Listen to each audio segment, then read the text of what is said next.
Greetings, this is Terry from Kramer Designs. This video we're going to cover a very quick topic.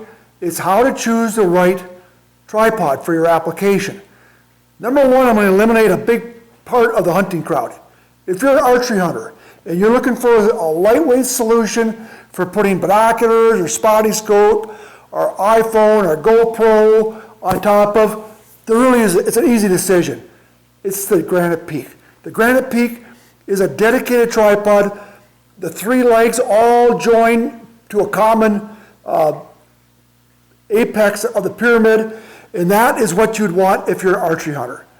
Where it's a little more complicated it's for the rifle guy, because the rifle guy has two applications. They want to be able to shoot with precision, long range, with the V2 snipe pod, and they also want to do glassing and spotting scope, binoculars, camera work as well. So I've got two different pathways for that customer base. First of all, let's talk about the third leg conversion for your V2 snipe pod. Now this is just a little show prop that I use for demonstration purposes only. I've got one for the GranitePeak, I've got one for the third leg V2 combination. This is at top of the bipod.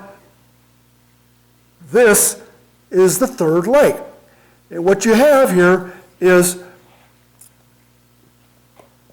the mount drops in to the top of the V2. It's a little bit of play between the two components until you tighten that thumb screw down, and now it's locked up in this configuration. Comparing it functionality-wise to a GranitePeak, there's no difference. It's exactly the same. What makes the decision is really one big factor. Actually, one big factor and a couple of smaller factors. The big factor is concurrent use. So if you're the kind of hunter who wants to have the rifle on the bipod when they're glassing, they want it up out of the snow, they want it up out of the grass, they want it up in the air, and they think there's a possibility that animals can come into within rifle range during the time they're doing their glassing. This is more of like a Rocky Mountain elk, Rocky Mountain mule deer, white-tailed deer type of a situation. That is the kind of hunting I do. So when I go out in the field, I like to have both products with me, and I like to separate the roles right here. Rifle's over here, so when it's time where I'm going to find a spot and I'm going to glass for a while, and I usually try to stay committed to a spot for up to an hour, maybe even a little beyond that, depending how cold it is. I want to have my GranitePeak tripod fully deployed. I want myself inside the pyramid, or inside the triangle section here, and I'll move the legs in and out until my binoculars are right on my tip of my nose, and I'm nice and comfortable for glassing, and I'm going to do that for a long time. But I want my rifle pre-attached to the gun, right up, or to the snipe pod, to the V2 snipe pod, right at my side. Because I cannot tell you how many times I've sat like on the edge of timber, glassing a big open park, or glassing the opposite side of a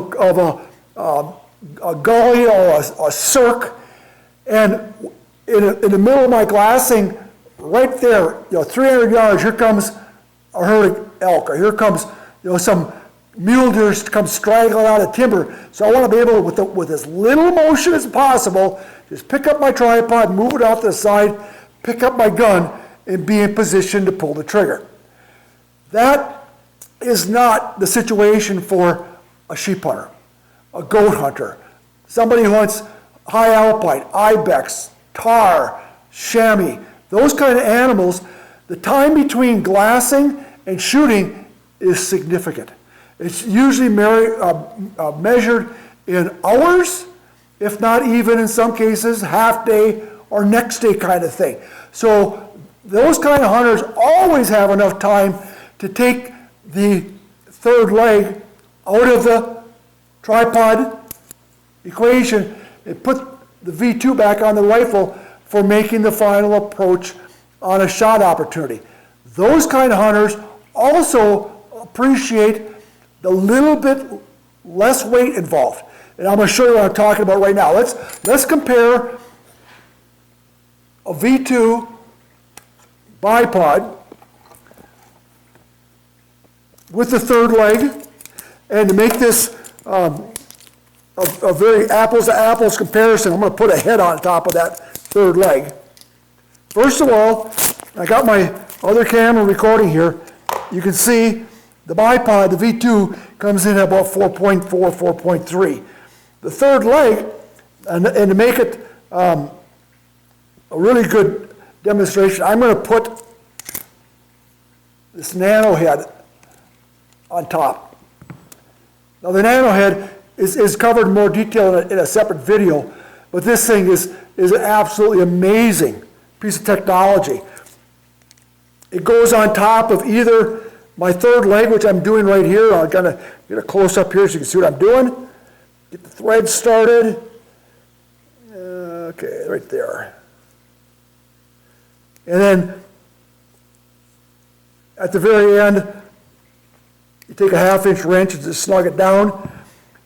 Or I have another single ball head, and you can put that on top. So it doesn't matter which tripod solution you have. You can put the nano head or the single ball on either one. So let's get back to that weight discussion. This is the nano head third leg with the GranitePeak, or with the V2 snipe pod, both in 27-inch legs for like a shooter between 5'6" and 5'11". So we're looking at 9.1 ounces. Very, very light, very compact. This is all I pack for doing all that functionality. Now let's take that nano head and move it over to the GranitePeak. Now this is a 27-inch GranitePeak, so from a tripod functionality, it was basically the exact same as that V2 with the third leg conversion on it. Fold it up so I got space on that little scale.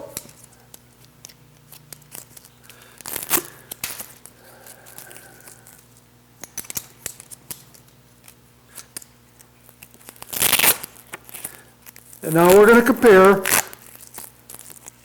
the concurrent use solution. Okay, GranitePeak, 8.8 ounces. V2 snipe pod, 13.4. So 13.4 versus 9.1. So for 4 ounces, 4.3 ounces, you can jump into the concurrent use solution or pathway. For some, that's a no-brainer. For me, that's a no-brainer. It's 4 ounces. I'll take that little bit of a penalty, but I want that concurrent use. Sheep hunter, goat hunters, you know, where you're doing sheep hunters, goat hunters, where they might be packing 3,000 to 4,000 feet of elevation every day for, you know, let's say a week straight.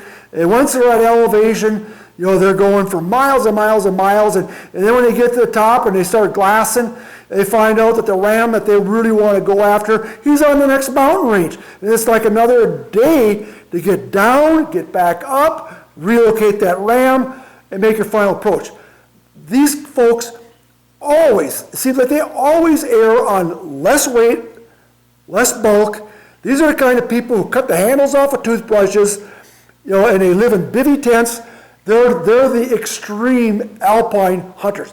They tend to like to separate to keep the rolls together, just one snipe pod, one third leg, and they're happy. So that kind of summarizes why I've got two different solutions, who they're really targeted after. You know, I get some people that cross over. I get sheep hunters that want concurrent use, and I get elk hunters who want ultra lightweight and go, you know, so they go in both camps. But in general, that should help you think this over. So with that said, I'm out of here. Have a good one.